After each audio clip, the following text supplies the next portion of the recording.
Alright, fellas, we have the data mine for Legendary Chrom.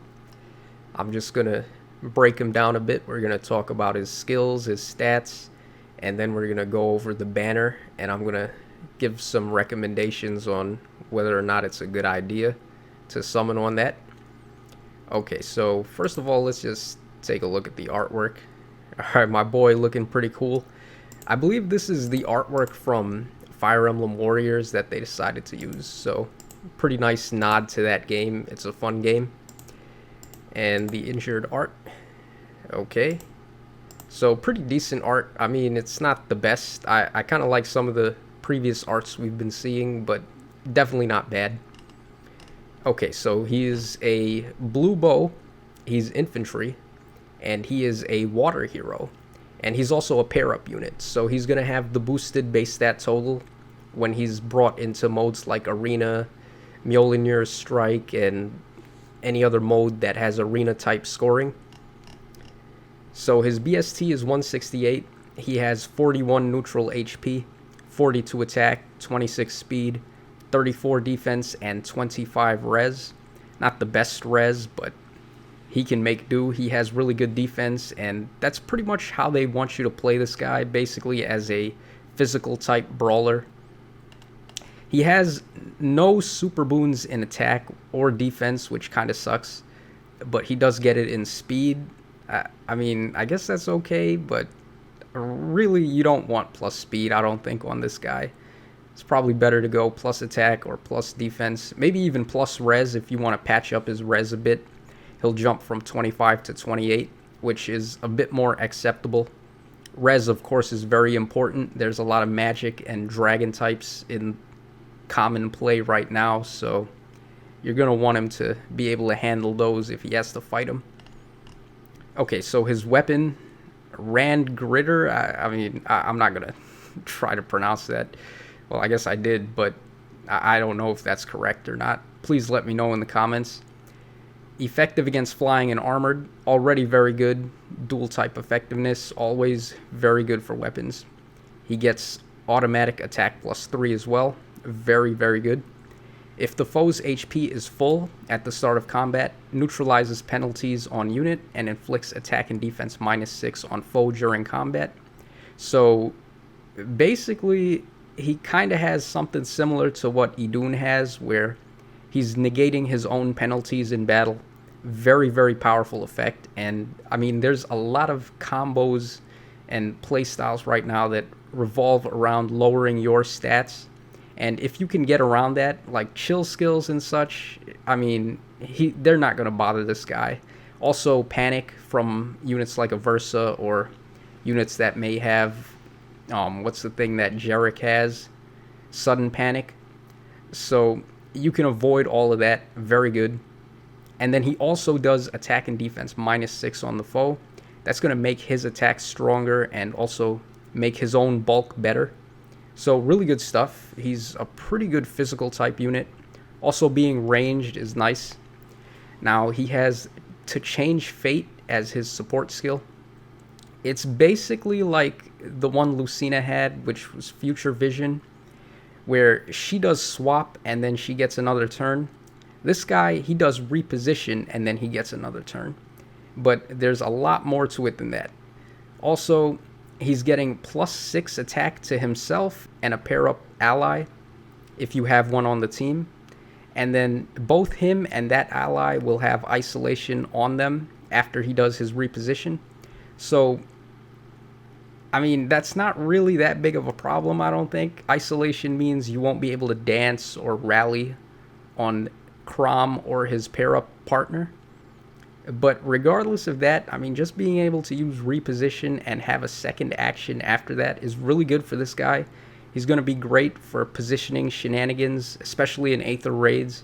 And he can hold his own in combat as well. He's got really good brawling stats and really high attack. So a very good support skill there.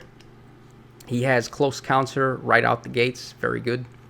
Lull attack and defense 3. We've seen that before on Duo Ephraim, so it's not new, but it's still very good.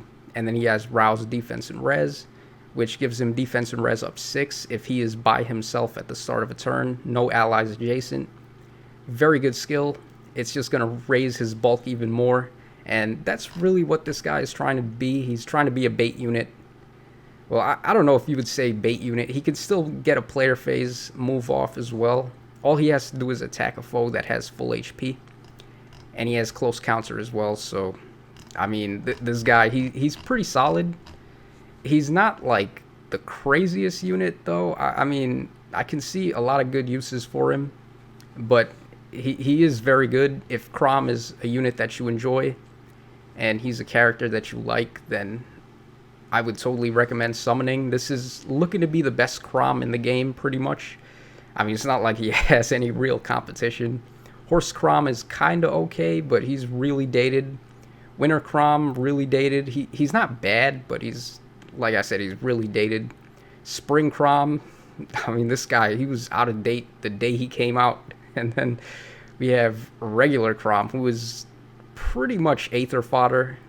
If you plus 10 him and Dragon Flower him and support him and all that stuff, he's going to be good like any unit will.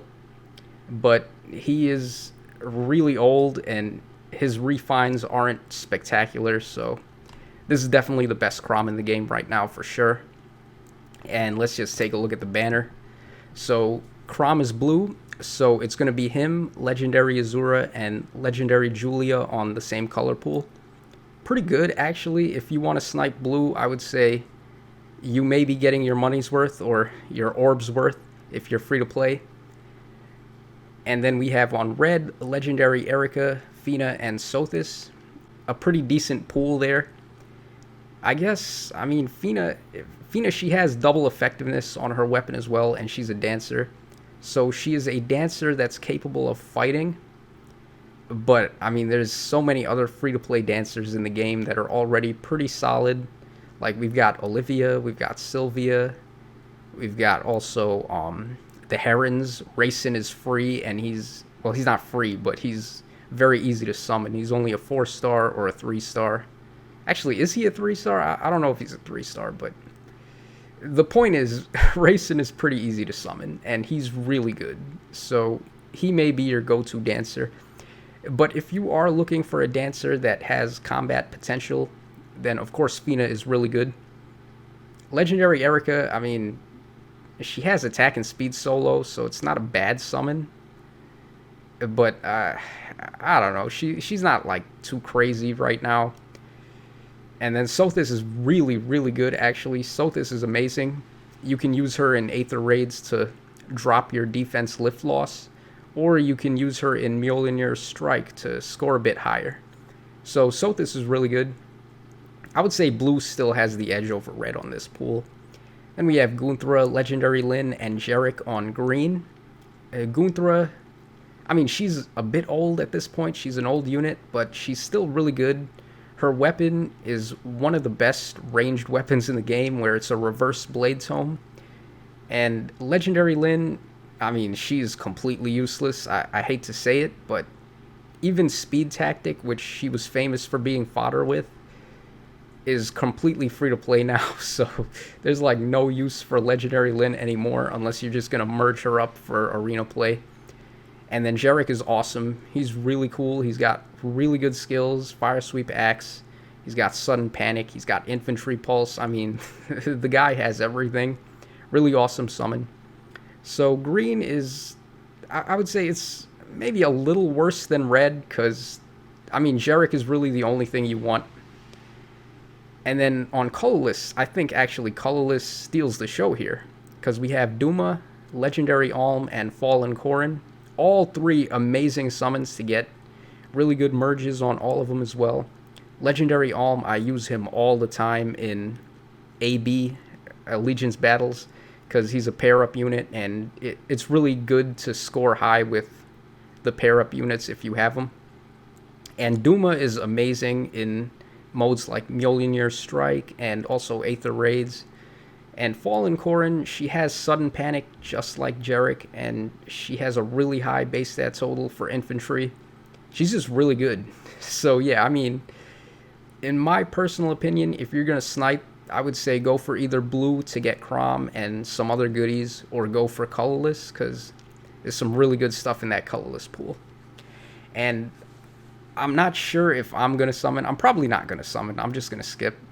I've taken a page out of Metakite, and also I watched Morph FE do his live stream to try and get a plus 10 Layla, which he did, and I was really happy about that. He loves Layla a lot. So good news for Morph FE there. But I'm going to start taking a page out of their books and try to be as free to play as possible, which means saving as many orbs as I can. And I'm not going to summon on this one, but I do recommend, if you're going to summon, go for blue or colorless. It depends on what you're looking for in the banner. Chrom's going to be really nice for his reposition shenanigans there. And colorless is just solid if you're looking for merges, or if you're looking for a solid unit to just add that you don't have yet. So yeah, I guess that's pretty much it for the video, guys. Let me know if there's anything you want me to cover. I'm going to try my best to get back on track and cover all the stuff that I've missed, because there is a lot. I've been gone for a while, but we are going to get to that. So as always, guys, nice talking to you, and we will talk again real soon.